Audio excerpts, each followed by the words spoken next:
Welcome one, welcome all to the expansion pass. Goodness, thoughtful discussions on gaming without the console war noise. Please make sure you subscribe, be it on iTunes, Spotify, or right here on YouTube. I am your host, Luke Lore, the Insipid Ghost. Today, I am joined by my co-host, the intrepid Captain Logan. This week, we are tracking PlayStation's latest price hike, pushing the PS5 to $650 and the Pro to $900. Goodness gracious. We had a packed Xbox partner preview and some major Game Pass drops, while Asha Sharma is confirmed to have shut down the This Is an Xbox campaign, which is effectively beginning a reset of the brand. There are new rumors of an Xbox Game Pass tier, as well as fresh details on Helix. We've got a lot to talk about this week. Logan, we like to start the show by offering words of kindness to those who have made our gaming weeks better. But first, how are you, my friend? Doing good. It was an interesting week. I usually kick off like how my experience in Ohio with weather has been going. Dude, we had a tornado watch this week, and it was snowing this morning, and it was like 70 degrees the other day. So I don't know, man. It's weird. It's like going from it's going to be hot or really hot in California to like, can't decide if I'm going to be winter, if I'm going to be spring, or if I'm just going to tear everything down with a giant tornado. Who knows? We're going to have fun, right? That's weather. So that was my week of like, what the hell am I thinking this is? That's funny because like tornadoes are par for the course for us. Like not tornado warnings, I should say. Yeah. Pretty used to it. You're used to snow. So like if we get a single snowflake, everyone around here freaks out, which is amusing. And it's just funny how much weather affects the people in the area. Counterpoint, the weather is far more extreme than it was 35 years ago, which is interesting. Not interesting is the scientific way I look at it. Like it is interesting to me. But say what you will. It's so weird. It makes me think of like, because I read Project Hail Mary and the movie just recently came out after no like 6 years of the people. Oh yeah, no spoilers. But effectively, it's like an end of times kind of film. Like there's like the world is in threat of being wiped out or something like that. Like on the level of like Armageddon kind of movie, and seeing like what happens in some of the conversations in the book that I don't know if actually show up in the movie or not. Right. It's so funny to like read that and then be like, man, we're not that far away from that. We're not far from dealing with major weather storms and stuff that are just going to absolutely like change the topography of our planet. Oh yeah. And I don't know, maybe we're not meant to be, maybe we are. Who knows? Yeah, we are, because we learned how to make video games. We did. Yep. Yeah, that's true. It was a wild week, for sure, in the gaming space. I feel like one news story after another. I had the privilege of interviewing Dave Oshry from New Blood Interactive, who incredible career, really fascinating journey. That is an indie developer or indie publisher-esque that everybody should dive into and learn about New Blood, because it has a like tangential impacts on things that we don't realize. And I was so excited because like he gave me great quotes. I thought that stuff was gold. Sent it out to different people. Then of course Epic lays off 1,000 people. Then of course Sony shuts down another studio. And I was just like, man. There's that Jeff Keighley tweet. Yeah, well, that's how I know about these things. Yeah, well, it was just funny because it was Jason Schreier who's reporting kicked off that stuff. And all I could think was, Jason, come on, man. We're buds. What are you doing? I need this. We're like this big in the gaming space, but what are you going to do? Anywho, I hope people check out that interview because I did enjoy it. And my words of kindness this week go to Chris Jones over at Iron Lords and David Burdett, who were kind enough to put those out there. And then also Freight Conductor, who sent me a lovely message about that interview. Actually, Freight Conductor in chat right now, saying everyone should check it out. I appreciate you. Thank you. Speaking of. You know, like as a creator, anyone that makes anything, whether you're a painter or a poet or whatever it is you do, when you make something or work on something, you want people to enjoy it. When it doesn't quite hit the way you want, you get in your feels a little bit. And I got a little in my feels last night. I got a little entitled, and I was just like, oh man. And it turns out I needed to eat and I needed a nap. And I did that, and I was like, it's cool. The people that liked it enjoyed it. And so that was fun. You know, it's it's funny because we talk about this a little bit, and we don't have to linger on this too long, but it's always interesting when you're trying to make something, because you start to like analyze, like, okay, what was different about this one compared to the other one? Did I do something that was more funny or less funny that time? Like, it's so hard to and it you never know, because you're not in control of like the algorithm, you're not in control of like tags or so, like things that go, hi Fern, I get it. Yeah, your dog or your cat is not happy with you. She is a dog. She barks all the time. So, but it's funny because it's like at a certain point, I think after a certain point with like Keelhauled, I just stopped like worrying about numbers. Like I stopped checking like Podbean to see like what the downloads were. Like I see them every week because I have to go upload it. But at a certain point, I was just like, it's out there. I hear from folks that tell me, they're like, this helps me start off my week. And as long as like that is still true, as long as like no, if the listener count stays above 1, then I'll keep going with it as long as I'm happy with it. But it's like, you never know. And sometimes it's about like the news. Like we had some really good news a couple weeks ago. This week, it's weird. You nailed it, and that's kind of the trick. It's like, only when I'm getting in when I'm tired or frustrated do I let those thoughts creep in, because you're right. We have an incredible community. We have great people, and they touch base. And it's like, I should be happy. I just need to eat and sleep. And like, that's really the point of this story. It's like, I was just tired. I was frustrated. I was worn out. Yeah, exactly. A little self-care, but so it goes. Hey, first, quick housekeeping thing. Shout out to Jesse Norris, to the Nerd Chat, to the wonderful A Chick, to Todd Oxtra, who is listening while he drives. Drive safe, my friend. Shout out to X Bacon Gaming, and I think there was one more. The lovely Nissa Howard. Good to see you as well. Hope you're all doing well listening live. If you're in the chat and you're live, hit the like button. If you're listening later, hit the like button. Yeah. Logan, before we dive into the extensive news on PlayStation this week, we have begun fundraising for SGF. I booked flight and hotel this past week. We've got a nice little monitor bar on the bottom of our screen, trying to raise $3,000 to get us there. Food, rides, that kind of thing. Whatever we get, we're appreciative of. We'll take care of the rest ourselves. I will say we had an anonymous person donate quite a few codes to us in order to help us in that fundraising process. So I'll be keeping track and speaking on how we're going to distribute those, pick winners, that kind of thing. Because we got some codes for bigger games like Metal Gear Solid Delta, Marathon, and some smaller like indie titles that you may have never heard of for Steam, stuff for Xbox, just little stuff like the Sinking Forest. And we got some cool codes to give away, just as thank yous, and we'll kind of talk about that more when we're better prepared to distribute them properly. So feel free to take that into account.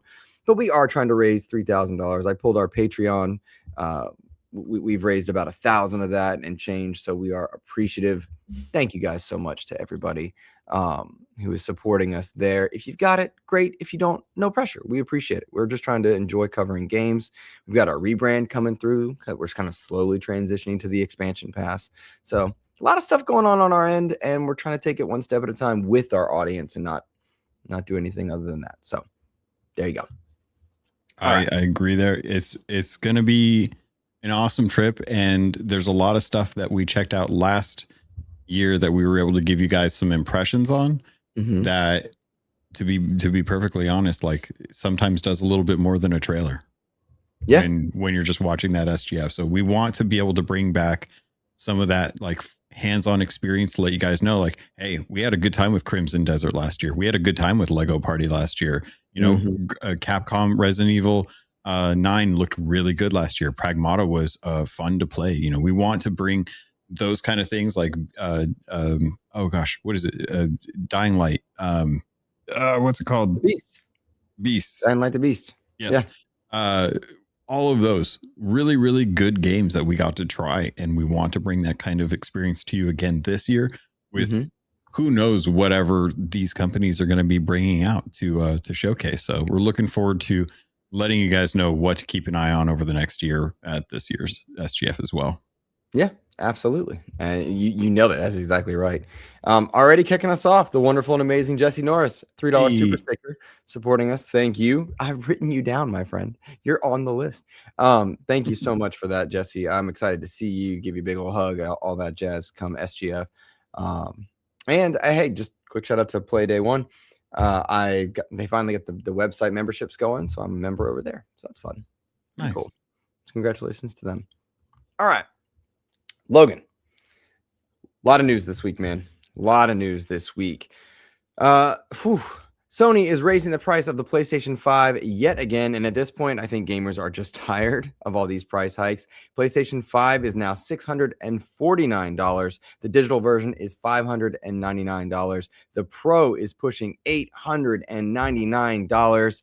And look, seriously, let's be honest, it's not just Sony. Microsoft has raised prices on the Xbox multiple times over for hardware as well as Game Pass. But everywhere you look, I feel like it's costing more money. You're getting less value. And we're 6 years into a console generation. And it feels like prices are supposed to go down and not spike up. And yet they are. I don't think this is just inflation. I feel like this is just a cultural shift in what gaming costs now. And I'll be honest, I'm frustrated by it. I saw this news. My head dropped a little, even though I no longer have a PlayStation in my home. What was your take when you saw this, Logan? Inevitability, but at the end of the day, like, it still sucks. I think it was Kage who posted an image from like way back in like the PS3 era that kind of said like, you could pick up a PS3 with a couple games on sale for under $200. And I remember when I bought my PS4 after moving to Sacramento in California, and I picked up the Spider-Man bundle because I was finally like, they'd finally gotten a game that was enough to push me over the edge, including the back catalog for me to invest in a console. So I was like, okay, well, I wanted to get that. I got a Spider-Man PS4, just the base edition with the game, for $200. And I was like, yeah, she's crazy. Go on.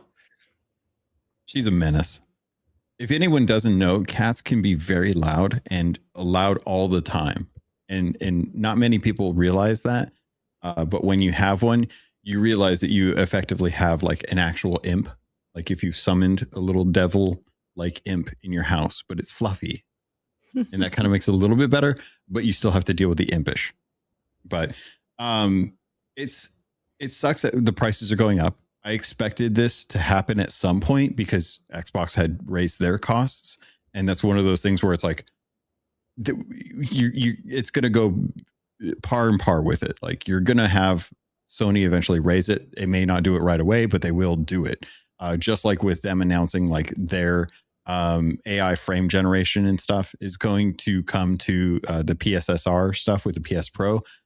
Xbox and Nintendo will eventually do that as well. It may just be resolution right now. It may just be, how they're going about it. But like, they're all going to follow suit because they're all using the same chip companies to build this stuff, and they're building the tech to stay competitive and to offer parity for developers as well too. So if you weren't expecting the costs to go up on the PlayStations, it's a shame. Hopefully, folks got in early. Like, I still have my my year one PS5 that I bought at $500 with the disc drive.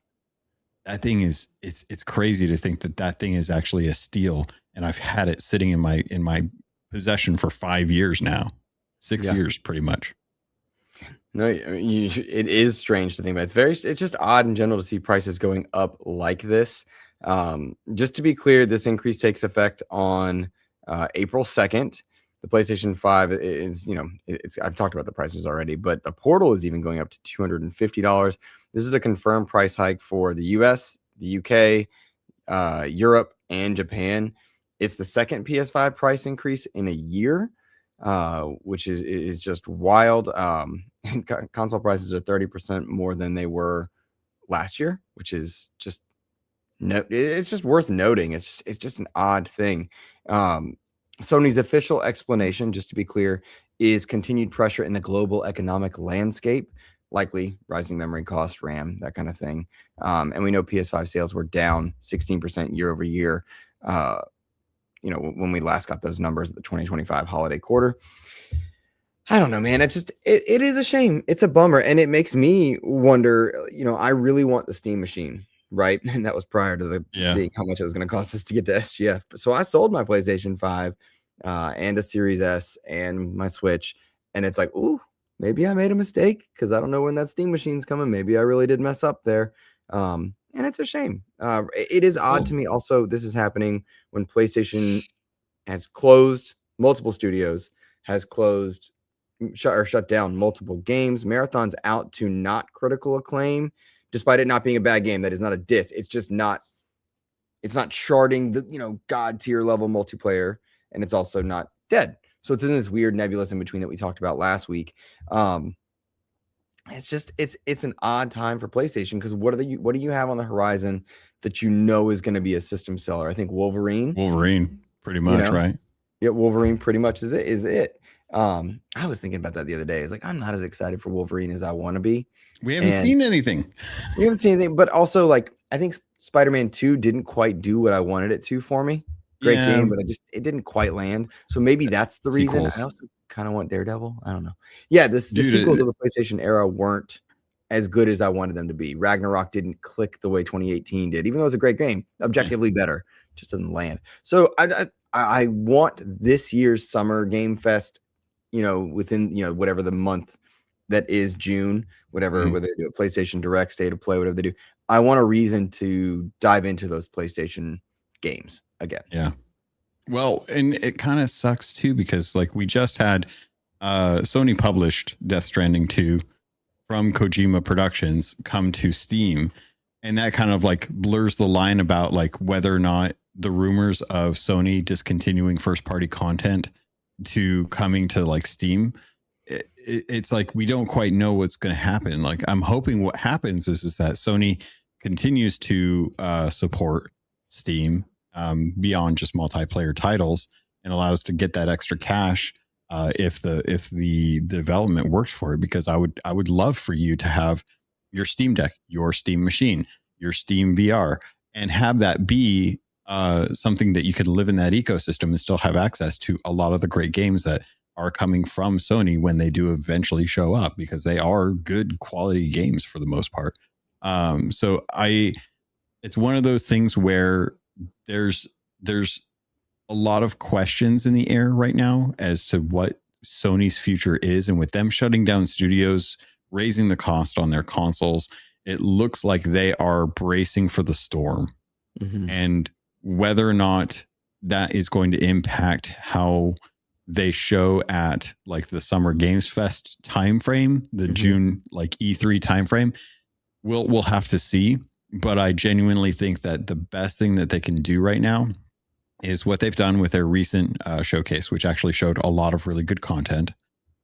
Continue putting out and supporting like the third-party publishers for what they're doing. Xbox's recent partner preview kind of showcases like what you can actually do with third-party content and actually utilize that as a way to sell consoles or early services in this case. Use that on top of like Wolverine to really kind of say like, hey, this and Saros are reasons to invest in the PlayStation ecosystem. And hopefully they will still like support that over on Steam as well too, because that would be nice. Mm-hmm. It is an odd thing to think that that PlayStation rather might pull back away from a revenue source. That is a strange thing in order to incentivize value of their console. Yeah. I also want, like that later on, we'll talk once again about Helix and what that means, but seeing them do that kind of rate and seeing the Steam ecosystems and pricing, it also makes me wonder, like, where do you go if you want the best value? Because value in games is it's a fluctuating thing. Go ahead. Well, you bring up an interesting point about why would Sony pull away from a revenue stream? We're going to be talking about this, but this is an Xbox ad campaign was a way to try and push out content to more revenue streams. Yeah. Let's go ahead and transition into that idea. We said, as far as this is an Xbox goes, Asha Sharma officially killed This Is an Xbox, and it might be the healthiest branding move that Xbox has made in a while, or the worst. Microsoft's spokesperson did speak with Windows Central and said that she retired that marketing campaign because it, quote, didn't feel like Xbox, end quote. It sounds to me, it feels to me, it looks to me like she's leading a reset of the brand. In many ways, I think that matters because the strategy, it made sense a lot on paper, but it was very muddled. We had a question from Ty, one of our listeners, says, as an Xbox fan, do you feel that Asha's appointment and her messaging has been good so far? And I look at it and I think to myself, this is an Xbox made sense strategically, like on paper, but it was very emotionally muddy to a very emotional group of purchasers and consumers in the console space. Personally, I am glad this is an Xbox is gone because it just didn't quite get it. I got it, but I didn't get it. Take that how you will, right? But I think this year, as far as Asha is concerned, whether or not she is the right person, whether or not we know what her vision looks like, I think we'll find out more about Asha Sharma's vision come this summer, specifically because we're going to have Summer Game Fest. We'll likely have our Xbox 25th anniversary fan fest, and we'll get to see what her messaging is, what it means, because frankly, the last 5 years of Xbox messaging, damn, it has been bad. It has just been bad. Our friend Jesse noted on socials for me the other day when I mentioned that I think she'll be good for messaging, that a lot of it came down to leaks being a problem. I agree with that sincerely, but I also think the ad campaigns, the Game Pass tiers, the pricing, what you can play, where you can play, all these great things Xbox has with Quick Resume and with Play Anywhere, no one knows what's going on. No one knows what their dollar means at Xbox anymore, and that's the problem. So, Sharma, this is an Xbox, what it means for the future, there's a lot to be figured out in that particular space. We knew this as Xbox was gone, I think a week and a half or so ago. But it was Windows. Yeah, Windows Central got like confirmation and an official like spokesperson saying Asha's the one that killed it. What do you think about this now that we've kind of got it? It's no longer a rumor mill type thing? I mean, it's interesting. First off, I'm glad that they've officially announced this instead of it just being like wiped under the rug. I think the inherent kind of refocus on consoles is clear that they are going to try and sell a console. Like, it makes sense to try and do whatever you can to emphasize the thing that you're going to sell next. Mm-hmm. Like you don't announce a product years ahead of before you actually like are ready to sell it. It's just a selling like 101 class. Like if you have product A, you don't announce that you're making product B that's going to be coming out in the next 4 years, because you're going to shortchange yourself on sales for the product A, because people aren't going to know that it's there. You know, that's why like you know it's going to be coming, but you don't announce it until it's actually closer to release. And them kind of pulling away from this is an Xbox is a way for them to say like, okay, not everything's an Xbox, because Project Helix is an Xbox, and this is an Xbox that you should be playing games on. And this is why you should be playing games on a project, and not the other stuff, not your Samsung TV, not your refrigerator, not your Amazon Echo. Playing games on an Xbox console is the point if you're trying to sell a console. Mm-hmm. So to me, this makes sense. I'm glad that they're pulling out the advertising that would muddy the waters about why it's important to buy a console, especially with them in the next year or so selling their Helix, whatever Project Helix ends up costing, because that's going to be their drive. And we're going to see that a lot more. They're going to be narrowing down the focus on their advertising to try and drive attention to consoles specifically.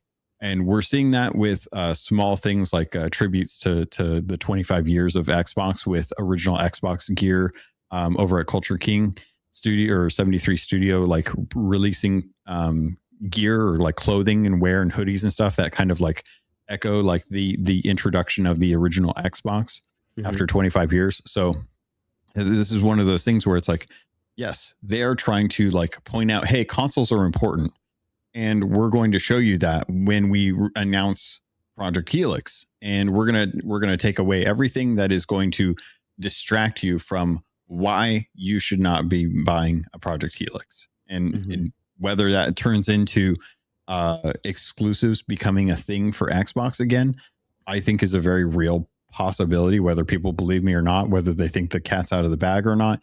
you can always change. You can always pivot. You can always make choices. Like she said, the plan is the plan until it's not the plan. Well, this is an Xbox was the plan. Now it's not the plan anymore. Right. There are rumors, which are unsubstantiated, that she was investigating how to lower the price of Game Pass. Good. It needs to be. I would love to resubscribe. That is truly what's keeping me from considering changing ecosystems, right? Like, I do not care how much amazing value is in Game Pass because I don't have the time to make use of all that value. It's kind of like those coupon books that are $25,000 of savings, but you have to spend $15,000 to get it, right? That's kind of what Game Pass is becoming. I need a lower price barrier to entry into that world.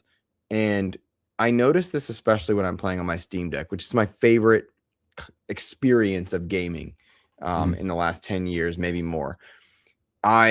The reason I think a Steam machine is so tempting for me is like, I want to just jump from one to the other.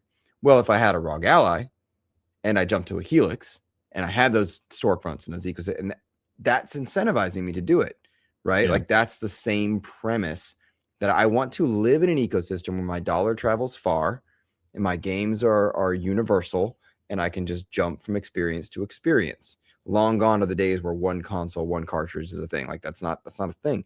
So that's what I really love about like cross progression, cross save, that kind of stuff. I'm experiencing that with Diablo 4 right now because I'm playing on my Steam Deck and then I jump onto my console and it works just fine. Problem is I had to purchase it multiple times. And that would be negated by Play Anywhere, which the ROG Ally X and Helix and the variants that come from it would negate. And I could just buy it once, experience it, cross progress, play wherever I want to play, effectively having this is an Xbox experience without the confusing messaging, right? Yeah. Also, I was thinking about this. I don't know why I'm very much speaking from ignorance. So chat, please talk me through this. PlayStation Portal is extremely popular for reasons I can't quite figure out because it's just a remote play device. Does the ROG Ally do that? Do they talk about that? Can you just remote play your Xbox? Like, can I play my Xbox portably in my home on a ROG Ally and it's a remote play experience the way the Portal is? Why is that not talked about? Is it? And again, I don't know. I might be wrong. I might be out talking about and it's totally a thing, but it goes back to messaging, right? That's the big problem. What does it do? What does it not do? What do we know? What do we not know? Just putting it out there. Anubis, side note, hello, Saintster. Good to see you. Long-time fan of the channel. I was pulling numbers yesterday as I was collating like where we're generating money for funds for SGF. Saintster's been a member for a very long time. I appreciate you, Saintster. Also good to see Anubis in the chat and Clutch Quando, my friend. It is good to see you, Clutch. I hope you're doing well. I'm glad we got to talk last night. Anubis says, Portal is popular, not in my experience. For context, Anubis works at GameStop and gets to have a lot of like customer facing time to see that. I believe the Portal is quite popular. They release numbers, but it's not a storefront type thing. Like, it's like a through PlayStation. The numbers have been released and doing pretty well. But again, check me on that. Feel free. I do not mind correction. Logan, I see you. You can actually do remote play on the Xbox Allies. Great to know. Okay. You can download and stream, or you can download, you can stream, you can do Play Anywhere, you can do remote play. Gotcha. A little bit better of a sell on the Xbox Ally for me, at least, knowing that I can at least like play anywhere if I don't want to download the game. If the game's too big, where I don't have space.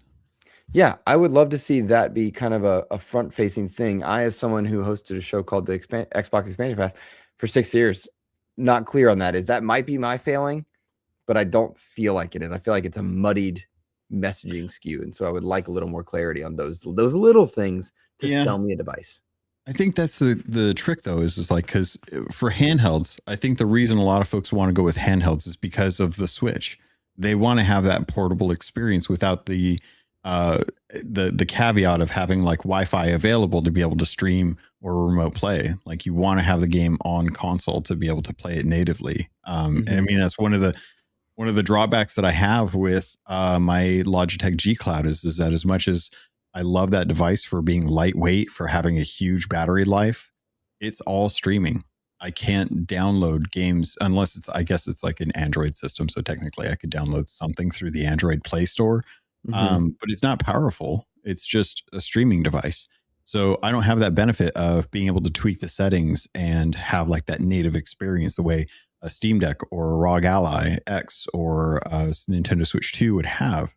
And the PlayStation Portal, I think, suffers from the same issues as the Logitech G Cloud does. So I expect that Sony would probably want to try and shore that up, either through building a PC app that can then be ported over to a handheld experience, or to just generate their own handheld thing, which may also be a reason why they're trying to shore up some of the leaks on their cache flow and try and see like, okay, well, we want to do a handheld, but we can't do it if we keep supporting all these studios that aren't producing funds for us at that point. Yeah, no, very, very much accurate there. I do want to loop back to our kind of core question that our good listener Ty said, and the basic premise of like, is Asha Sharma going to be good for this for Xbox?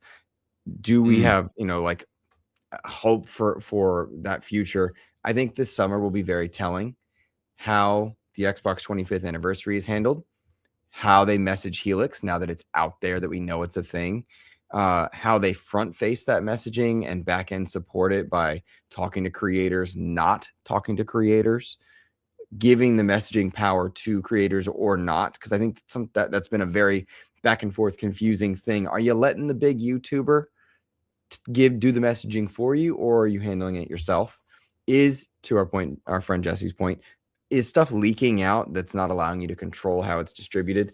Those are all things that remain to be seen, but I'm really interested to see how this summer plays out, because last year we were at a wonderfully awesome event hosted by fans because Xbox didn't want to show up, right? Mm-hmm. Like, we know that Aaron showed up and that was cool. Jason Ronald showed up, awesome. But like, Xbox didn't put on an event last year for Xbox Fan Fest. So some wonderful fans, our good brother Ains included, they kind of just threw something together just for us to all gather. Maybe stating through together, there was a lot of effort and a lot of pain that they went through to put that together, and that is not an easy thing for folks to do. I don't want to understate like how important it was for Ains and them to do that, because it was an amazing experience for as short of notice as they had to be able to put something like that together. Agreed. I didn't mean to understate it. If I did, if my wording failed, I apologize, because they worked through. I just they wanted to make sure. Yeah, they worked through the night. It was really cool to see what they did, and I'm so happy for them. But they shouldn't have to do it. And if Xbox is serious about Xbox, they need to be the ones to handle it. And in our 25th anniversary year, which, mind you, let's be clear, this is a great year for Xbox. Expansions coming to games like Starfield, Sea of Thieves celebrating an anniversary, Forza Horizon 6 in Japan launching. You've got new content for Grounded 2. You've got a Call of Duty. You've got a Gears of War likely showcase set to happen. You've got Fable making its return. Halo Combat Evolved, remastered, revamped combat campaign Evolved, whatever. You got a chance to show Halo again, to get Halo back on the right track and show that you care. There's a lot happening for Xbox this year. Mm-hmm. Can you get it right? Can you show us that you care? Right? We've seen, like, we're taking it out of our name because it's confusing to PR firms and to content creators and to people that we like to cover games. And I want you to be able to walk up to somebody at SGF and say, hey, I'm from the expansion pass, not, hey, I'm on the Xbox expansion pass, and they send us away, which happens, right? That's happened. They're like, oh, we don't really do Xbox. Okay. Prove. Let's see why. What's the future? What's it look like? So I apologize if that's a little all over the place, but I really I think it's such a pivotal year. They got to get that messaging right. Yeah. They just do. And so far, I think Asha is doing a pretty good job of that. She's showcasing that she wants to bring emphasis to the consoles again. Mm-hmm. And if they're killing the Xbox, everything's an Xbox advertising campaign, then yeah, that opens up the opportunity for to say like, hey, this is an Xbox, and this is why this Project Helix is going to be worth it. Yeah. I am tracking a really interesting conversation in chat. People between Freight Conductor, Clutch, and a few others, just about content creators creating narratives on their own and others breaking NDAs. That is also a problem, but it's a real problem that every company faces. Yeah. Every company faces. And so Xbox is no different. I don't give them a pass on that because everyone must face it. So that's the reality there. Now, a big part of this issue, concern, frustration with Xbox's messaging, what Xbox means, comes from Game Pass, the multiple price hikes, the routine changing of what's in each tier. It used to be very simple to understand. Now it's a bit more muddled. We may be looking at a cheaper Game Pass option, and that tells you a lot about where the service is right now. After last year's huge price hikes, we have reports, mind you, this is reporting, not confirmed, that Asha Sharma is exploring lower priced Game Pass tiers, including a newly spotted codename Triton, which is in some places being reported as Tryon. It appears that it would be an Xbox first party only tier. And if that's real, I think Microsoft is working on not just tweaking Game Pass overall, but trying to rebuild it as a value proposition. Think about Xbox, Logan. In October 2025, they rebranded or re-tiered into Essential, Premium, and Ultimate. And Ultimate is now $30 a month. Premium is $15 a month. And then Essential is about, I think it's $10 a month. Then you've also got PC Game Pass somewhere in there, kind of rotates 12, around with 12, something like that. And it's just confusing. There's too many tiers. It's not clear what's where. PlayStation has the same problem, for the record. I would really like to see confirmation of what a new tier would be. I want to see it cleaned up. And in general, if we're going to have different tiers, I want expectations to be understood by consumers comfortably, because I am no longer going to pay $30 a month for Game Pass. I'm just not. I'm done with that. I don't have it. I mean, blunt with you, like, there's money that needs to be going to other places. Things are expensive. And to your point, it's what did you say? It's an inevitability of costs to go up. Well, consumers don't have that much money anymore, right? Consumers have less money. So that's kind of the trade-off there. Yeah, I feel like they need to really take stock of how many things that they're trying to promote, how many different SKUs. I think this is a big issue that a lot of companies try to run into, because they want to have like addressable markets. They want to go in at a baseline for folks who just need the bare minimum, but they also want to cater to the enthusiasts as well. So you can't just do one over the other. So you have to have a middle ground somewhere in there. So I think the 3-tier system is fine. And I think that the offerings that they're providing has been pretty good, especially if you're going to take advantage of the additional benefits like the Fortnite crew, the EA Play, the Ubisoft classics.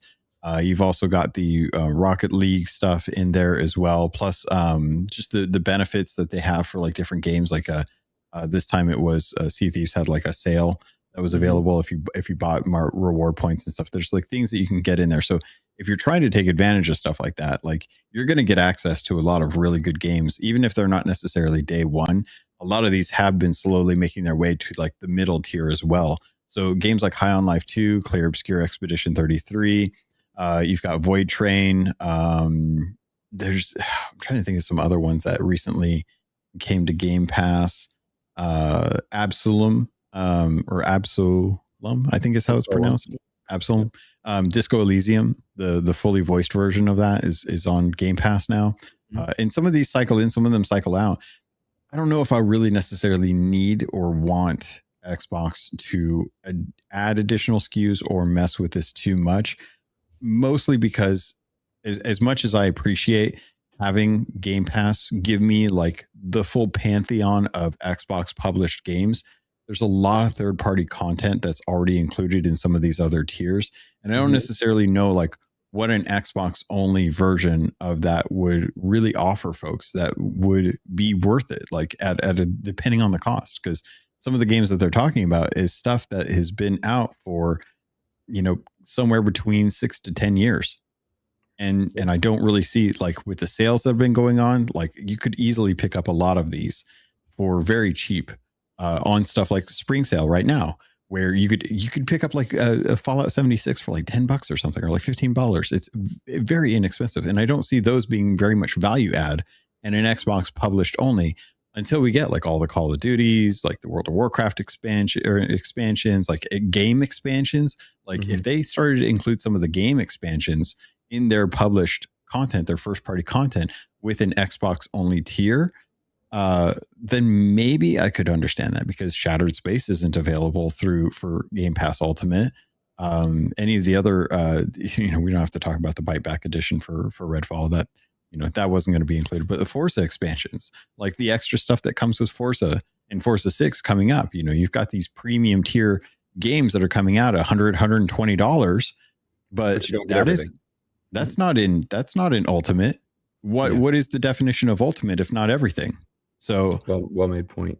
I don't understand like where they're going with that, or why they would go with that.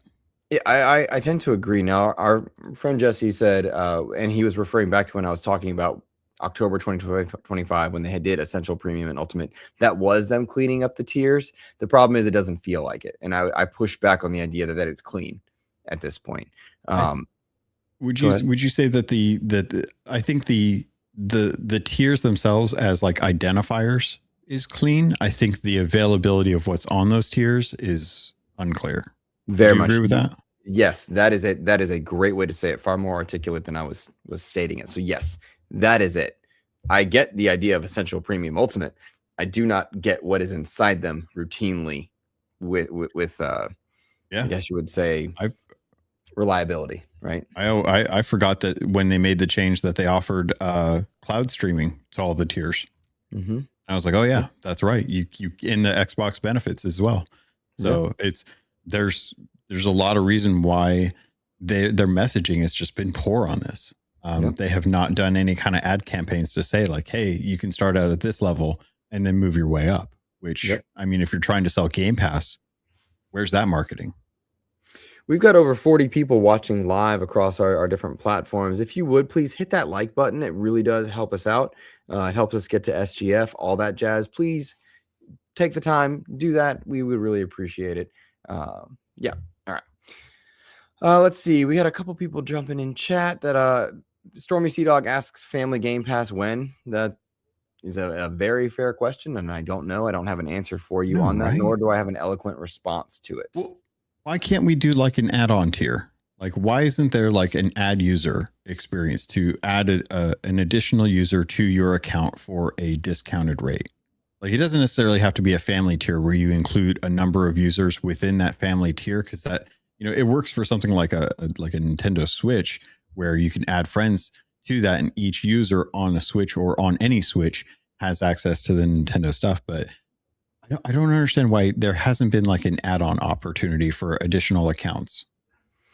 It does feel like that would be a great way for them to incentivize people to purchase, right? Now, we've talked about like variable pricing models at various points for games, for subscription services and the like. We talked about what was it, Marathon and Arc Raiders being priced, Helldivers being priced at sub $70. And what that means, now we're seeing Nintendo explore digital versus physical pricing models. There is something to be said for being priced lower and getting a bigger fan base.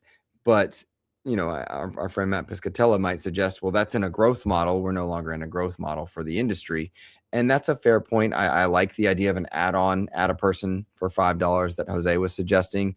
A-Chick seeming to agree, as is Saintster. That's a very good point. And how could anybody not, like the idea that if you've got kids, you might get an extra $5 out of a family if that's the case. Yeah. That also begs the question, is it $5 added on to Premium, Essential, Ultimate? When would you upgrade? Do you get X amount of users? Do a flat add-on. Be consumer positive about this. Allow it to, if you want to add on an additional account, especially for like any of the tiers, $5. Doesn't matter if you're paying for Ultimate, you're still getting the Ultimate benefits. It's just for a kid to go in there and play the new Bluey game that's coming to Game Pass. Just $5, $5 add on there. It brings the Essential up to 15, and that's still a good deal. and you're making money that you wouldn't have normally, because they wouldn't have done a second Game Pass. They would have just had the one and then sacrificed the experience to be able to have like multiple people playing on multiple consoles with their own games, as opposed to getting an extra $5 out of them. That's 50% of the cost that you're getting out of it, just to have like an additional user for the benefits. Fair enough. I like the idea of a flat add-on. Again, simplicity, make it simple for your customer. Yeah. There you go. A question for the audience that I will pose in chat and in the comment section if you're watching on VOD. What's the max price Game Pass Ultimate should be? What's the maximum amount that it should be? There you go. There's your question of the day. Now, Logan, you alluded to Bluey being in Game Pass. Well, we've been talking a lot about Xbox marketing, their messaging. Xbox hosted a partner preview this past week. So there you go. There's some messaging and marketing right there. Xbox's partner preview was a strong reminder of what the company does well when it gets out of its own way, and that is third-party variety, Game Pass beats, as well as kind of software momentum. And they did a really good job of that, I thought, with this partner preview.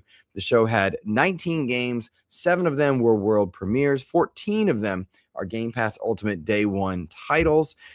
And a lot of people were saying, like, is it a good showcase? Is it not? I felt like this was a great showcase for Xbox's part. I was very confused why anybody would think otherwise, because it wasn't just a look at this game and move on. It wasn't just look at these games and move on.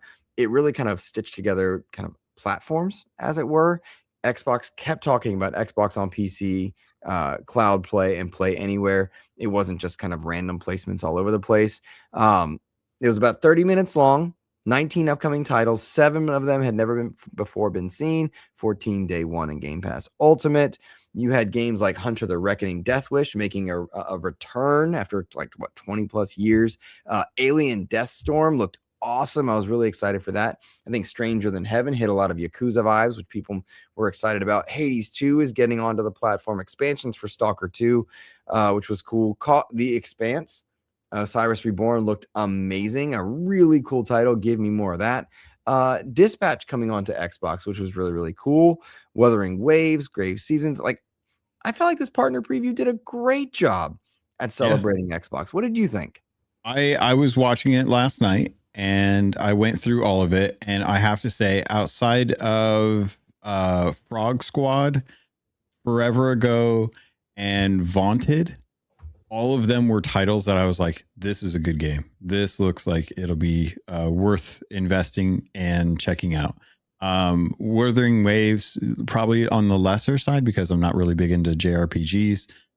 But dude, I was watching Super Meat Boy. The advertisements for the Super Meat Boy 3D was hilarious. The dude just raging in his room, throwing a controller. Stranger Than Heaven was interesting. I knew it was going to be set in Japan. I knew it was going to be set in the 19 teens or the 20s and stuff. But the fact that they announced that it was over the course of 5 eras, I was like, oh, okay, dude, I would love to see Japan evolve over the next 50 years and see what that shows up to be.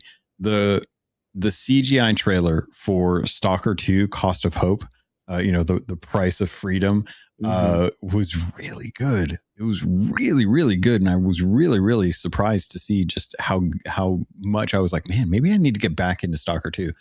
Shout out to A-Chick coming in, gifting 5 Xbox expansion pass memberships. Thank you so much. Appreciate that. Thank you. Very nice of you, sweetie. Thanks, Boo. Serious Sam Shatterverse was wild, dude. As someone who follows the Serious Sam games, which is it's basically fun Doom. It's Doom but fun, less serious, more fun. Duke Nukem. It's like Duke Nukem. It's like a less vulgar, I would say, Duke Nukem in many ways. It's like not vulgar. Yes. Yeah. But God, yeah, in some of the bosses that they had in there looked really cool with the giant bosses.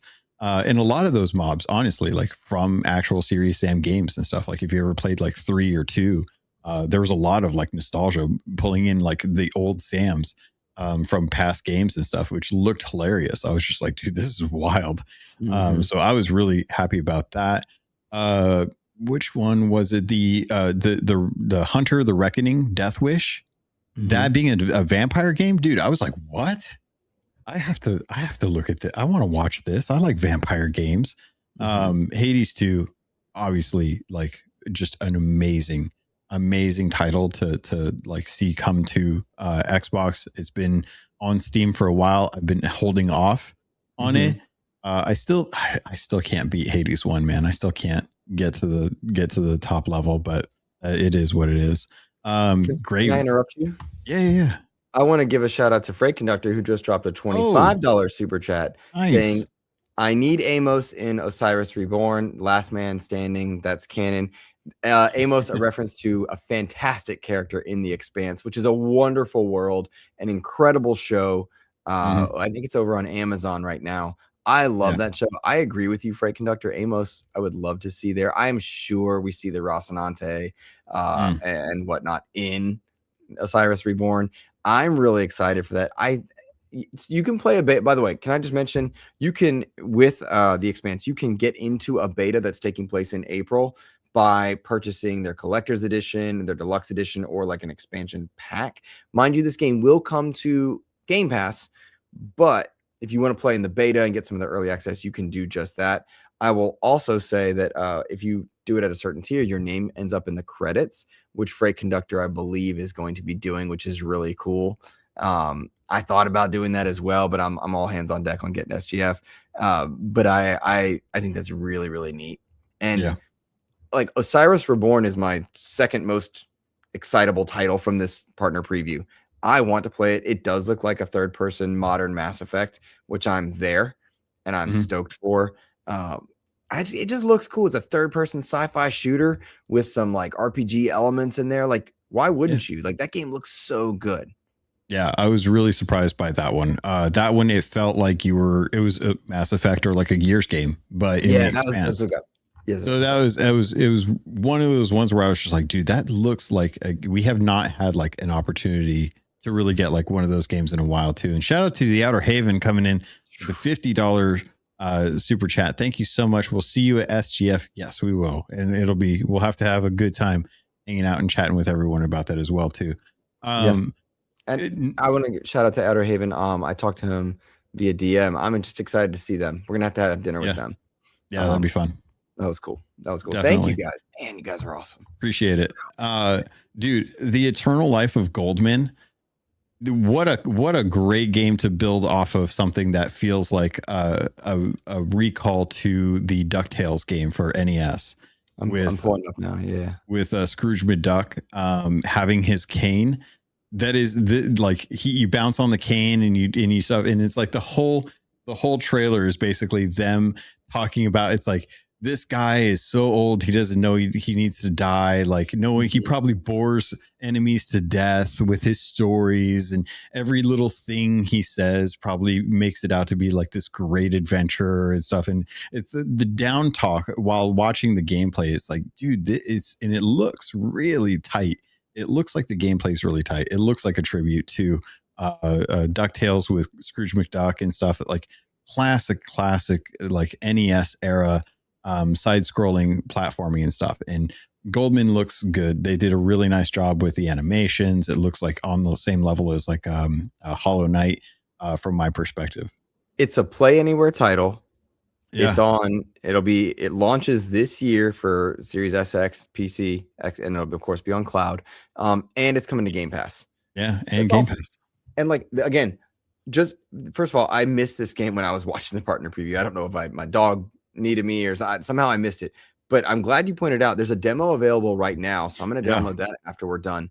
But when I see that it's in a Play Anywhere title, that's that incentive of, maybe instead of X console or I do get the ROG Ally and the Helix and stuff. And that's, I'm not talking about me specifically, but like, that's what they need to capitalize on. That's what their messaging has to be. You've got a ROG Ally, you've got a Helix, there you go. So that's cool. And this game does look fun. I somehow missed it. I'm excited for this one, and I didn't expect to be. And it's in Game Pass. Like that's what I love about that. That's why I will keep like considering that $30 price tag because of stuff like this that I probably wouldn't have noticed, and I won't have to invest in anything outside of the normal subscription for it. I want to get to though, like Dispatch coming to Xbox. I played this last November after it was gifted to me for Christmas, or I think it might have been November, December. But I played through Dispatch. I'm still wanting to go back and play through it a second time and pick different choices and stuff. But I remember I was listening to the Xbox preview, and they have a narrator between like little segments kind of telling you more about the game and where to check it out and stuff like that. And while I was listening to it, I was like, dude, I know this voice. Where do I know this voice from? And it took a few trailers, but finally I was like, that's Aaron Paul. They got Aaron Paul from Breaking Bad and Dispatch to narrate the Xbox partner preview. And I was like, dude, that is sick. That is so cool that they got Aaron Paul to come in and do the narration. Cause I was like, I know that it's like, it's one of those things where it's itching in the back of my brain. And I'm like, I know that voice. I can recognize it. The inflection is there. I just can't put a name to it right now. And then finally I was like, oh my God, that's Aaron. And then to find out like, oh, they got Aaron Paul because Dispatch is coming to the Xbox. That's awesome. I love that it's finally making its way over there. If you guys haven't played through this, it's one of those Telltale style games with a nice gameplay loop that just tells a fantastic story. And you know me, I freaking love stories in games. Yeah. So that's one of those things where seeing Dispatch come to Xbox, awesome. Can't wait for that. Definitely give that a look if you have any interest in like good narrative games. The other thing that I was thinking about when I was watching this too is like, we're getting games that are good for adults. Where are the kid games? Where are the kid representations? And that's where I got in. And that's when I saw like the Bluey Happy Snaps. And I was like, bingo, this is awesome. Good. Get a Bluey game on there. It looks fun, actually, to be perfectly honest. I was like, dude, this doesn't look like just a schlop kind of throw it out there with the IP kind of game. It's like, oh, okay, well, this actually looks like a decently robust game for kids. And I was like, this would be perfect, especially if you have like an Xbox Ally X or something that you want to have like the kids sit down on the couch with you. You know, you play on, the Xbox Helix or Xbox console Series X when on the TV, they've got the ROG Ally there and they're just kind of like, gripping as much as this is how it actually looks when I do it too, because I have small hands. But this is what they look like holding the Xbox Ally X on the couch, playing Bluey next to you while you're playing whatever you want, And I think it was nice to actually see some additional like G-rated content coming out from Xbox as well too, because it's one of those things that I think Xbox has never really embraced beyond games from like Rare or like Blink's the Time Sweeper, even things like Conker's Bad Fur Day. Not that kind of game for kids. Where's that kind of representation? So, like Super Lucky's Tale, we talked about a long time ago. Just thinking that, yeah, fantastic game for kids, but we don't see that too often. So, stuff like this with like Bluey and whatnot, I was like, perfect. That's fantastic. Great job curating to try and include some additional age demographics for your partner preview.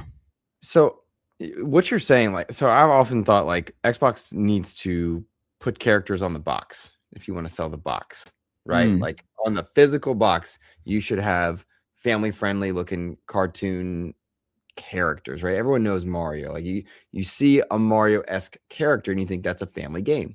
Yeah. Putting Bluey on a box of a Series S or X would be cool, or on a ROG Ally. Dude, a Bluey Series X would sell so well. Not even the version of an X, but like just the box of it. I don't mean like the console, just the box that sells. Yeah. Like that would be a neat thing to do. And I do want to go back to, while you were talking, Clutch Kwando says that Xbox has been cooking. That was one of his comments that he says, like, it's been cooking. It's great at this point. Well, that goes back to, how much are people willing to pay for Game Pass Ultimate? Saints wrote in, said $22. Lower than I would expect we'd ever see, but I like that. I would have 22. It's like 20 or 25. Yeah. Okay, 22. Mr. Glass had said $25.94. I don't know if there was a conversion in that or what. Okay. JJ Suddy talking crazy, saying $40 a month with 4 family members on it. Okay. Maybe if he has 4 family members in the house, 2 Xbox devices, he said $40 a month. I think it still that's too high on the other end. But that's still answering the question that I asked of, how much are you paying for Game Pass? If they do a good job marketing those family friendly, cool. Cool. Like, no problem. I like that. The idea, if you get a commercial where the kids are playing Bluey on a ROG Ally or whatnot, and the dad's playing Halo or something that's somewhere not quite the most violent thing in the world, that's a cool sell. That's a cool sell to a family, I think. Forza is probably the answer there, right? One's playing Forza, one's playing Bluey, something like that. Yep. That's a neat idea. But anyway, to go back to your point, you're right. It is nice to see that G-rated stuff in there. You know what one surprised me that I was like, you know what? I kind of like this, and this is not my standard. Was it Grave Seasons? Is that the one? It's like pixel... a Japanese. No. There's one that looks like a JRPG type game, but it's a 3D action, like open world platformer. She was on a bike at one point. Oh, that was Wuthering Waves. Was that Wuthering Waves? Yeah, because I saw the motorcycle too, and I was like, yeah, that's some Tron Cyberpunk. It's right there, and I like it. Yeah, so that is an action RPG, not a JRPG, and so it's like, oh, you have my interest, because I'm not a big I do not like JRPGs. I just don't. Turn-based is terrible. I don't like that's not Luke, right? That's not a Luke. Play chess. Thing. I love chess. I run the chess club. It's fun. I love a good action RPG. Yeah, love it. I just love it. I saw this and I was like, that's pretty cool, and I think that's neat. Wuthering Waves, it is coming to Game Pass in July. Okay, so you're within my window. It's cool. Again, that's a play anywhere title, so you can play it on your Series X. You can play it on your PC. You can play it on your cloud. We now learned during this episode, and we're the first people to break this news, you can play it when via remote play. Like, whatever. No one knew. Nobody knew. Breaking you're here, everyone. So I want to talk about Alien Deathstorm, but first I want to ask, what did you think of Artificial Detective? Let me re-pull it. Let me just make sure I jog my memory. So if you guys don't know, Artificial Directive is it was the trailer where the post-apocalyptic adventure where the robot is protecting a child for reasons, but is completely disassociated with like any empathy towards the kid. But like there's these weird little qubits that are like black and orange that are like possessing other robots and reprogramming them to attack, to go after the kid, and the artificial detective is like trying to protect them, but you get like a robot dog, and it felt very like Fallout 4 from looking at that with dog meat. And I was just like, dude, it kind of like, it reminds me a little bit of what was that game? Atomic Heart? Atomic Heart. Yeah, like Atomic Heart meets Fallout. And I was kind of here for it. I was like, dude, the trailer has some character to it. So I was kind of invested in that.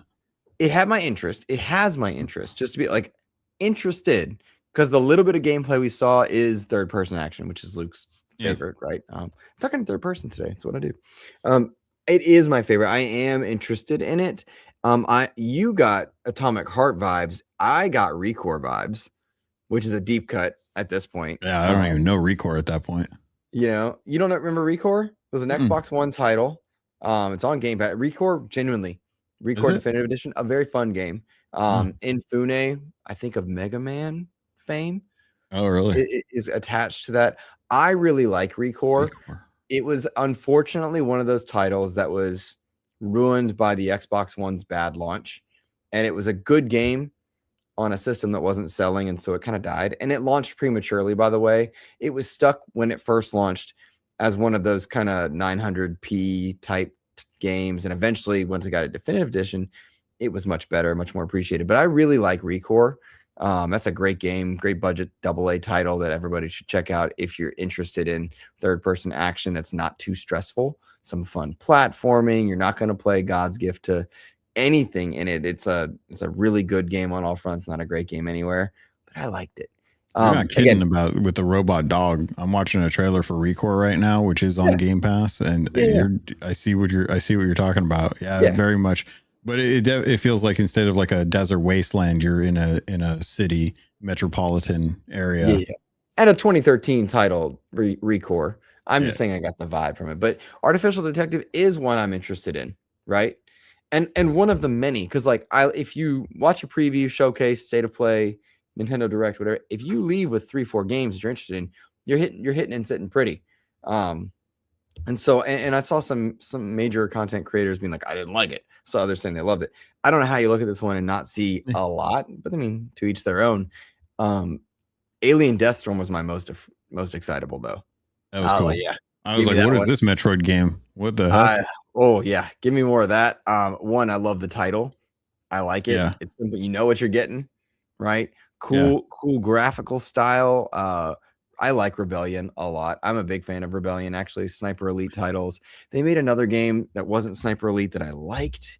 I'm blanking in this moment. They even made way back in the day an old AVP game, but it was Atomic Heart. Well, Rebellion, didn't they do Atomic Atomfall?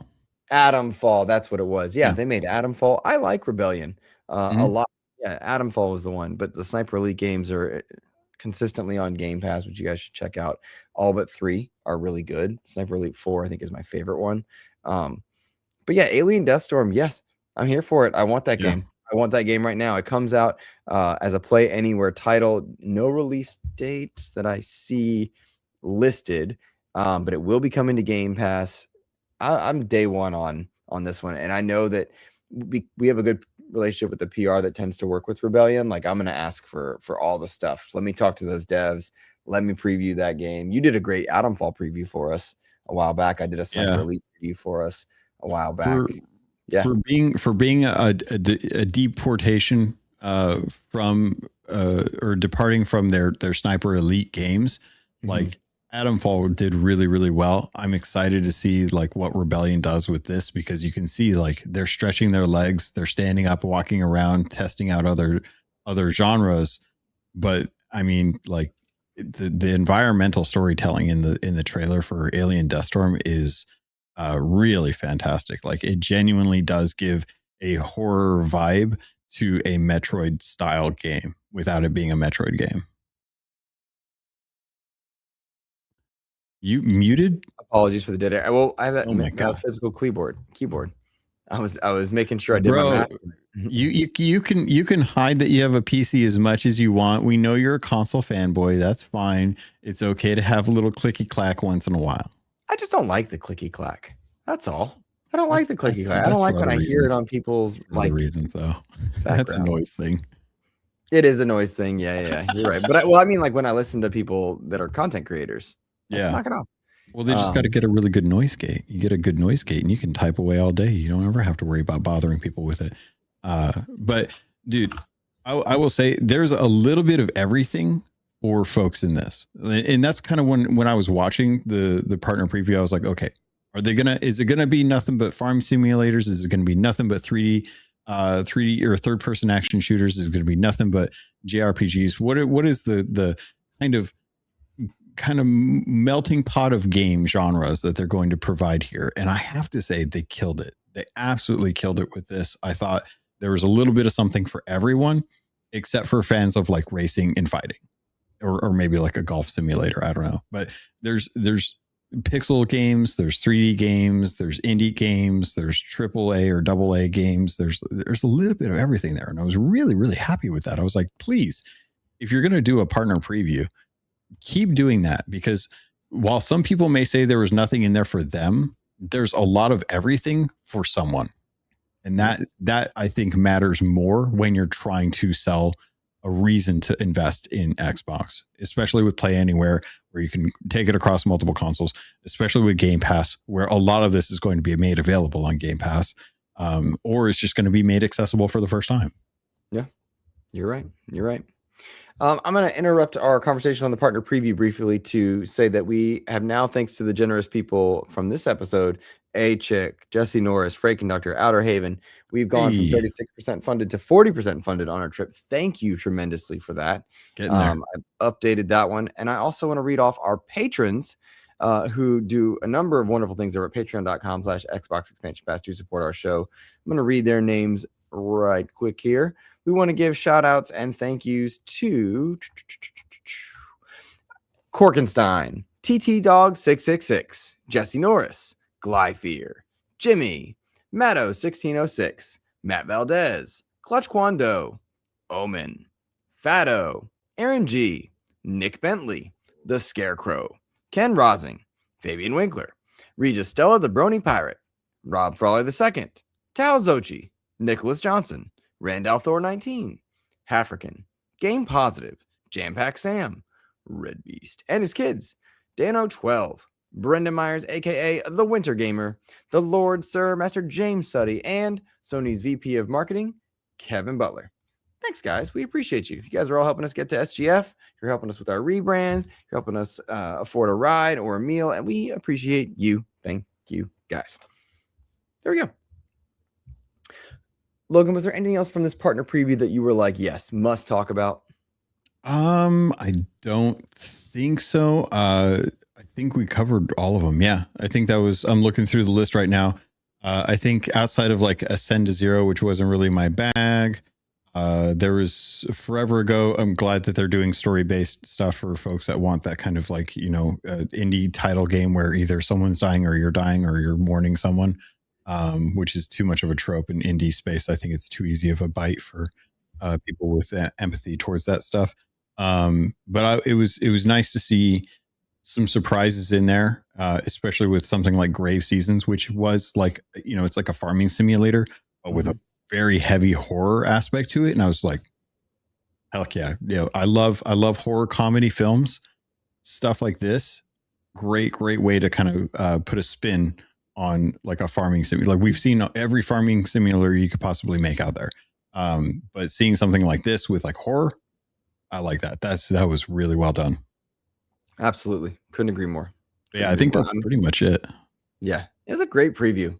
9 out of 10 for me. If I were to give it a score, 9 out of 10. I really liked this preview. Yeah, I agree. It was nice to see this amidst like the price hikes on PlayStation side, because PlayStation had a great showcase a while ago, and we got hit with the news of like change in leadership. Now we're getting a really great partner preview, and amidst like the price hikes for PlayStation consoles. So if you guys also, if you haven't. Please go buy a PlayStation before April 2nd so that you can get at least the cheaper cost. If you've been like teetering on the edge, don't pay more. I saw like a 4 terabyte Western Digital hard drive go out for sale, and they're like, we can't believe that the cost is this low. It is like $500 off. And I'm like, that is still a $600 drive right now. I paid $230 3 years ago for that exact same drive, same speed, same capacity. And I was like, dude, 3 years ago, PC components were cheap, and it was like hurt. So please, as a consumer, do yourself the favor, buy stuff when you see really, really good deals. If you can afford it, and that's something that you've been wanting to, do not let these people get your money because they want to. It's not going to spare anyone in the long run. Yeah, you're right. You're right. If I hadn't sold my PlayStation then, which by the way, I got a really good deal at GameStop. Doesn't that suck? It's like, wait, what? Yeah. Here's the part that really sucks, right? And this is the funniest mental thing, right? Traded them in, set to buy the Steam Machine. Steam Machine gets delayed because like I had, I was all set. The money is set aside for it. And it's like gets delayed. So it's like, well, that money's going to go towards SGF. We're going to go towards XEP stuff. And it's like the further away we get from it, the less it feels like I traded it in for anything. It's like, that's just mentality. It's just how it works. It's hard. What are you going to do, right? I would rather go to SGF, see our friends, celebrate 25 years of Xbox, all that stuff. I would rather do that than have another place to play something I have access to in some other spot. So like, that's the reality of it. I was thinking about buying an iPad so that I had like a keyboard and like a drawing, so that when we go, I can take like better notes. Cause you saw me last year. I had a stupid little notebook, but I think it was stupid. I do physical notes while we're there. Well, yeah, but it's like I didn't have time to really like do that. Whereas like if I had like a little iPad, not only would it be like my little like, hey, I could watch stuff on the plane, but I also could have like my Xbox controller, so I could actually like stream games from that if I've got Wi-Fi. So it's like there's like things that I was thinking about, like where I should be investing Patreon funds to help with that, because I've been using Keelhauled as kind of a way to help with Sea of Thieves content, but also with our content as well too. I was thinking of doing like daily check-ins, like YouTube shorts as like a daily content thing. Because I've got like a little tripod and stuff like we could like doing a daily like, hey, I just saw these 2 games. Got the microphones. Yeah, like if we hit X, like if we hit 50%, I don't know, you're making that. We're gonna do it anyway, right? But like doing daily content stuff to better connect, because I really like the previews we do, but we have to come home and edit that, right? I like those. I think we're going to be better prepared to do better versions of that for this year, when we get back, when we fly home and such. But I would like to do daily or multiple YouTube shorts per day. Hey guys, we just looked at this. It was really cool. Hope you enjoyed it. See if we can get the content out faster when it's fresh.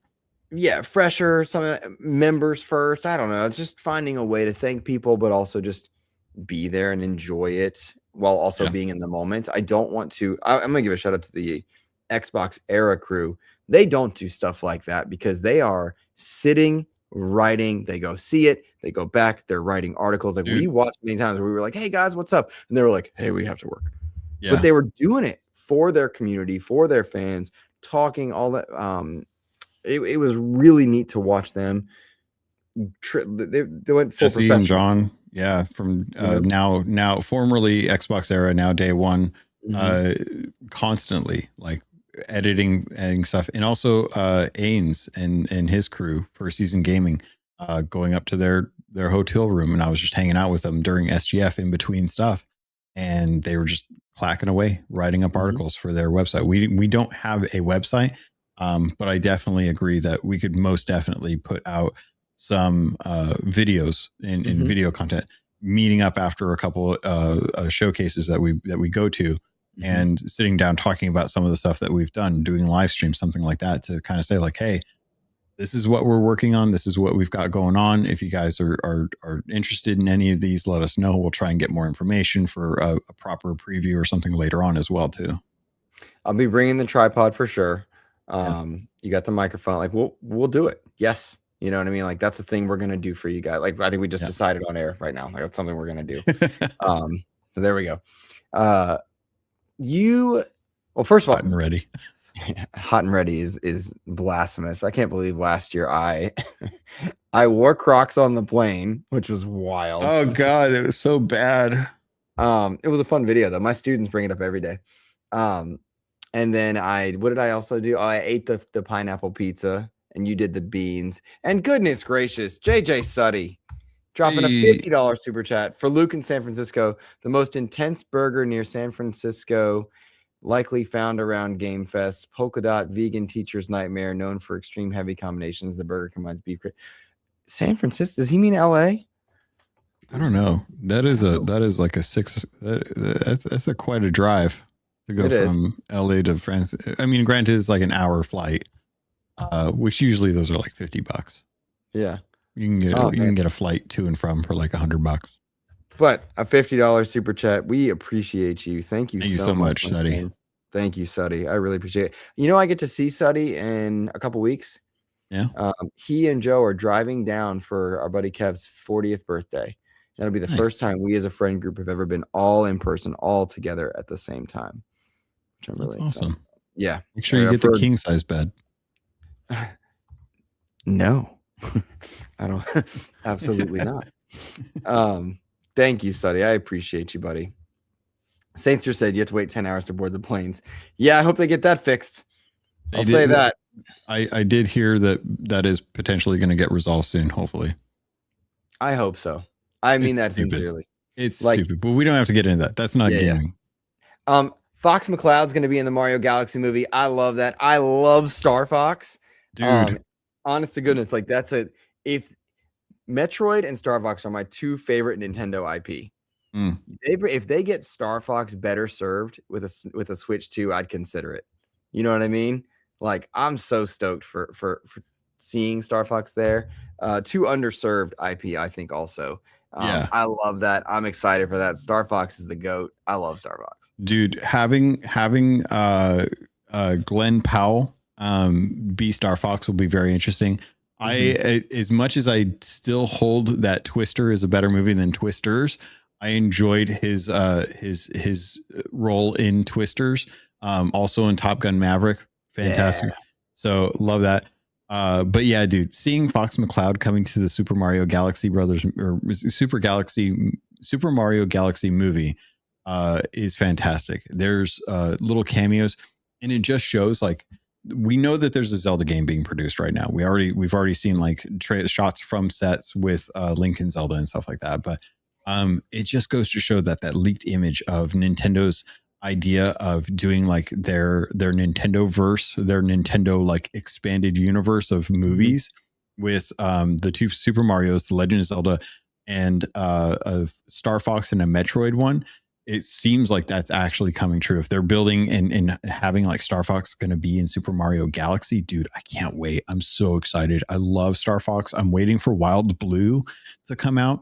Wild Blue, if you guys don't know, indie love letter to Star Fox 64, looks sharp. It looks clean. It has vibrant colors, but the play style is just like Star Fox 64. It is an on the rails flight simulator where you're just shooting stuff and flying through rings. I cannot wait for this game. It needs to come out before the next Star Fox game, though, because otherwise Star Fox will eat its lunch, and I don't want that for the developers. I want them to succeed with this game because they're one of the few champions of Star Fox gaming out there. But dude, outside of Smash Brothers and the memes around Star Fox and dude, it's so cool to see Star Fox make its way to movies. And as much as I know, like critics may not necessarily like the Super Mario Brothers movie, I have a movie poster of Super Mario Brothers on my wall. It's a great movie. Such a good movie. It's such a good movie, and I can't wait for April 1st for this one. I want to go see that one in theaters. You shouted out, you said, is it Wild Heart? Is that what you called? Wild Blue. Wild Blue. Okay. So there's another one that's an homage to Star Fox called Fur Squadron. It's good, not great. I'm enjoying it. I like it. It's out already. I like it. I'm glad I bought it. I think Wild Blue looks a little bit better. What's the best Star Fox game? Star Fox 64, because it had the Independence Day level where you could fly around and actually do barrel rolls in one. Yeah, all range mode was fantastic. You get the little chicken walker too. Or no, not the chicken walker. That was in you did in the multiplayer. I was thinking of the tank. The tank in the Rumble Pack was really good in 64. I love that about that. The marketing was cringeworthy, but it was. Star Fox 64, the GOAT. Yeah. Followed by Star Fox Assault. I love Star Fox Assault. Interesting. It didn't have the same love. It was a little too slow. Then you got Star Fox on Super Nintendo.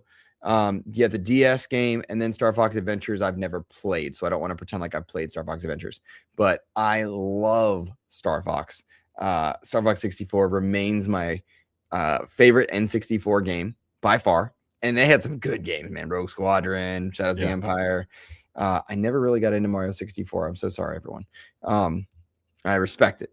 Mario Kart 64, loved it. But Star Fox 64 was the GOAT. They were playing Mario 64 on PAX's stream on Twitch today, just before the Grounded 2 panel where they announced like the Beat the Heat expansion, and it was so nostalgic to watch them holding an N64 controller and actually playing like Mario 64. I was like, oh, dude, I kind of want to go back and actually do that, but I'd have to re-up my subscription. What a bad controller that I love, you know? Yeah. Love that controller. It's so bad though. It's so bad. Let's see. You, my friend, you got a chance. So we did get coverage codes for Crimson Desert at launch. Oh, okay. I was so scared. I was like, oh God, don't bring this up. We're under NDA. I don't even know what you're talking about. We're under. I can't bring it up, but it was the NDA thing that I signed up for a long time ago, and it was this week. Oh, I do know what you're talking about. Yeah. Oh, that's right. Half-Life 3. So anyway, How could you leak it? Yeah. Oh no, we're live. Crimson Desert. You have been playing Crimson Desert. I have not. The gaming time that I have been this past week has been dedicated towards listening to textbooks and audiobooks. So I've been playing Diablo just because I need a brain off game. But I'm really excited to hear what you think of Crimson Desert. And we know also they're getting a bunch of updates. And remember I told you, Logan, that this was going to be a high 80s game? And you were like, no, low 7. You and much people were like low 70 or no, high 70s, low 80s. Initially, it kind of landed in the high 70s, low 80s, and now it's like getting updates and people are getting further into it and they're coming around on it. It's going up in terms of like Steam reviews. Tale remains to be told fully on where this game eventually lands because it is so massive. But it looks like people are getting more into it as time passes versus the other way around where they drop off, right? Talk to us about your experience. It says you're 8 hours in our doc. Would you just talk about Crimson Desert, please? Yeah. So, spoiler alert. Luke mentioned it. I'm only about 8 hours into Crimson Desert. But I'm genuinely surprised at how much there is to this game and the things I'm learning as I continue working through the early questing and tutorials. Things like learning how to mine or gather lumber, all the way to like observing people training behind a building. Like I literally flew down this cliffside, landed behind a church. There were a couple soldiers, and one of them was like instructing him, like, oh, you hold up your spear to block an overhead blow. And I was just sitting there, and I was like, going to go and actually talk to them because you can greet anyone, and you get like reputation for it. You can build a reputation with people. And as I was like using the interact to actually like talk to them, it was like learning. And I was like, what do you mean learning? Because that's what happens when you like pull something up and you read it, you're learning about something. And it's like, you just learned how to counterattack. I was like, wait, what? What do you mean? What do you mean? I learned a skill by observing these people. And I was like, does this work for other stuff? And legitimately, like I walked around and I was watching some other soldiers. Like there was a guy who was at an archery range and he was shooting at a thing. And I was like, learn how to do a charged shot with your arrow. And I was like, oh my God, you learn through observation. You get skills by paying attention to NPCs. And it's all just very natural to what you're doing. And I wasn't expecting that at all, dude. I was expecting like, okay, there's plenty of cats. I can pick up the cats. I can walk around with them. I can get, I can pet them. I can earn reputation with plenty of cats. I can pet dogs. That's fine. I get that. I had no idea that you were going to earn or learn how to do combat by watching other people combat things. And I saw a little video last night of someone who's like, hey, if you're in the middle of a town and you drop a bunch of inventory onto the ground, the people will run up from that town and start grabbing it. They will legitimately start to like pilfer the junk that you just leave on the ground. And I did my first boss fight, which was just a one-on-one like a match between some dude who is like very well regarded in his town. But that fight taught me how to do like a double kick, like a running, like a leap kind of kick this dude into a wall. And after learning that, it was like, okay, well, that's his signature move. And I started to use it against him. I'm like, dude, this feels visceral. The combat is really good. It feels like impactful in the way that you would want it to feel, kind of like how you feel with when you play Avowed. It feels like the combat that you're doing is impactful, and that's what I was getting out of Crimson Desert. But it goes so far beyond that. There's a cooking system like Legend of Zelda Breath of the Wild where you use ingredients to build better stats. There's a gear upgrade system where you can improve and refine the gear that you're using to get better stats with it. There's a skill-based system to be able to dump points into different attributes that will improve like your combat, your health, or like your magic ability, your spirit ability. And it's so good. And it's vast. That was the thing that I was really surprised about, because I went into an area where I had a lot of visibility and I looked out around me and I noticed on the map is huge, but you can literally look out and see everywhere that you can actually go. And that feels like Red Dead Redemption right there. That feels like you are in this vast, expensive world. But they have things all the way down to like being able to pick up and steal stuff out of a house. You can go and arm wrestle people. There's quick time events during boss fights that I was surprised by. I was like, wait, what? Why is there a quick time event during this cinematic? I wasn't expecting that. And it's like, it's a little bit of everything that they've kind of used. And so far, my experience has been positive in that everything that I've attempted to do or something that I've stumbled upon has worked well. I haven't run into many issues. I haven't run into any bugs. I haven't run into anything that's kind of like messed with me so far. So the experience has been positive for the short amount of time that I've been playing it, but it is absolutely clear that I am just scratching the surface of a very deep game that has a lot of life to it. And that was something that we've seen some kind of reports on that based on people's play times, but getting to actually experience it and being surprised feels like something that I was not ready for when we went into it. And you can definitely see like, the combat is different, but you can definitely increase your abilities and your skills to accommodate that. You just have to really like get into think, okay, I need to go and gather supplies. I need to gather materials to refine my weapons so that I get more powerful weapons so that these boss fights don't feel so painful and stuff like that. So I've been really enjoying it. I've been very surprised by it. And I finally got the settings on PC after a driver update to tweak it so that I'm getting high frame rates with good quality, and it looks nice. It looks really, really nice so far. One of the things very clear, just in listening to you talk, reading your notes, watching our chat during all of this, and they've been popping off. The game is huge, and there's so many ways to play it. Yep. Is it worth it? I don't know. I want to. That's telling. That's telling. It's crazy to say because it's like at this point, 8 hours in, I can't say yay or nay whether or not it's worth it. I will say that if you are on the fence or you're looking at it, keep doing it. Just keep an eye on it because the control updates that they've done, I think, have been good. I'm getting used to it. I would say that for right now, just hold off if you're not sure if you want to jump into it right away because it may or may not be the thing for you. But there's most definitely a lot of attention to detail built into this game. It is not one of those things where you run into something and it's just like a non-interactable. There's a lot of stuff that's destructible that I wasn't expecting. And it happens during fights as well too. Like the boss fight that I was telling you about, I accidentally drop kicked this dude through a door into a building, and I had to wait for him to come out because it was outside the actual boss grounds and stuff, as opposed to it just being a locked door that you can't go through. And I was like, that's crazy. I wasn't expecting that. But like, you bump into people and they react to you.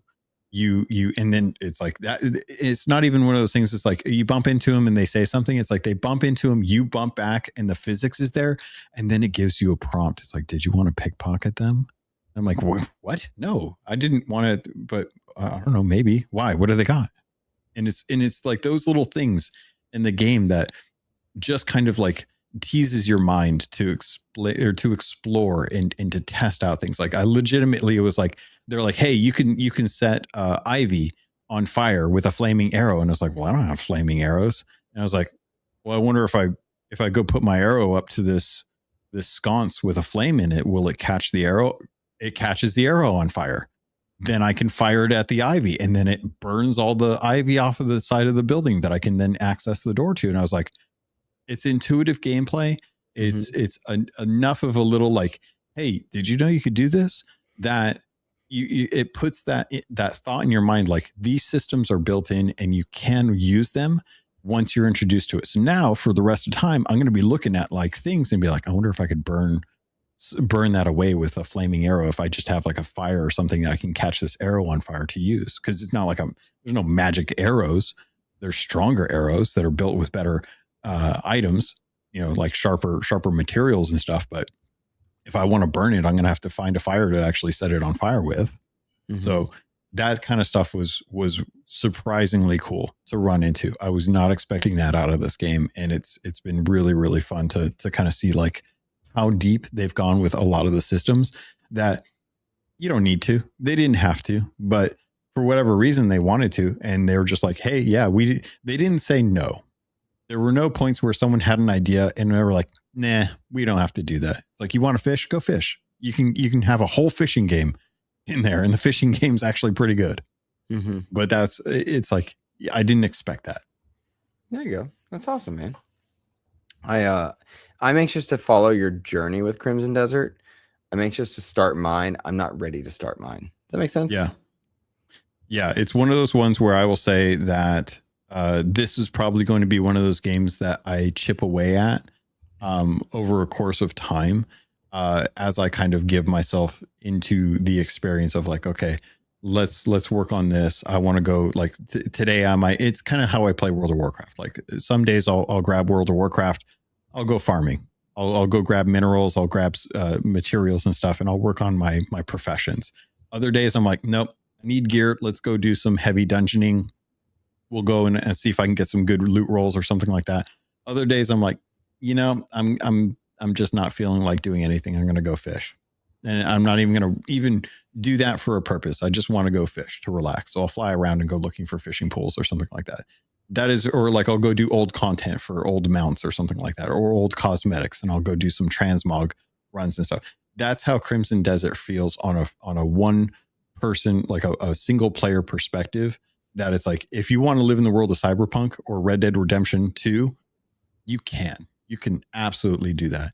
And they've given you that with Crimson Desert that many people may not have seen just from videos. Love it. Love it. It's funny. You described a lot of what I do with Sea of Thieves and Diablo and other games. Like, do I just want to go get some treasure? Do I want to just do a sloop run? Yeah, that's cool. It's not in our notes, Logan, but I did want to give a shout out. The Marvel Maximum Collection came out. That's the one with like separation anxiety and Carnage is Carnage. Maximum Carnage. Yeah, Maximum Carnage. I have not snagged this one yet because we didn't. PR never got back to me, which was funny. But yeah, I was like, they just sad. Right. But it's limited run games, so they probably saw some stuff that I had said about limited run games, which is, I think, very fair to say. That's a bad company, but they've got a lot of changes. They've kicked out. Yeah, they kicked out Josh Fairhurst and a bunch of other stuff. So I'm interested to see. That said, the reason I bring it up, it's out. It came out yesterday. Very little coverage, which surprised me given those games, which I think speaks to the way PR is handling distribution. So I've checked out some reviews, right? But I think they're being very cautious, knowing that limited run is such a transition state. The reviews are okay. Obviously, they're old games. Like, you're going to get the games right, but like, did they do a good job with rollback netcode? They only gave multiplayer to one game, which was X-Men Arcade, so they didn't give it to all the games. It didn't seem to get the love that like a Digital Eclipse game or a tribute game, or like they didn't seem as quite there. But I know I'm gonna get it. I haven't decided if I want it on Steam or Xbox. Like, I really just haven't decided where I want it. I'll probably end up both eventually, right? Switch to be perfectly honest. I kind of want it like Switch to, because portable, be able to jump into X-Men Arcade, like perfect thing for sitting in a line for a signature at a con. That perfect thing for sitting in a line at an airport. You know what I mean? Like, so absolutely interested in this one. If anybody in our audience, live or on VOD, is playing it or has played it, please drop a comment into the chat. I'm just curious what you think of it, what you're thinking. Like, are you happy with it? Because I talked to Yannick Blailzil many times now from Marvel Cosmic Invasion, Shredder's Revenge, Scott Pilgrim X. Does it feel like an old game? Does it feel like a new game? You know what I mean? Are you enjoying it? Does it get the love that like Power Rangers Rita's Rewind felt like a modern game, but it also felt like a classic game? Where are we standing with these? I just want to know what you guys think of it. Freight Conductor suggesting I get it on Steam Deck. You're not having to work hard to sell me on it, right? Like, so maybe I will. Just curious. Just want to give that game a shout out. Wondering what people think of it. That's all I got. Yeah, when I found out that it came out I think it was yesterday, Yeah. that it came out, that I was genuinely like messaging a chick. I was like, I can't believe this is out. I genuinely would love to have this. I'm not willing to jump on the limited games side of things, just because I'm not quite sure that I need it physically for this. This is one of those ones that, like I mentioned, would be a great Switch 2 digital download.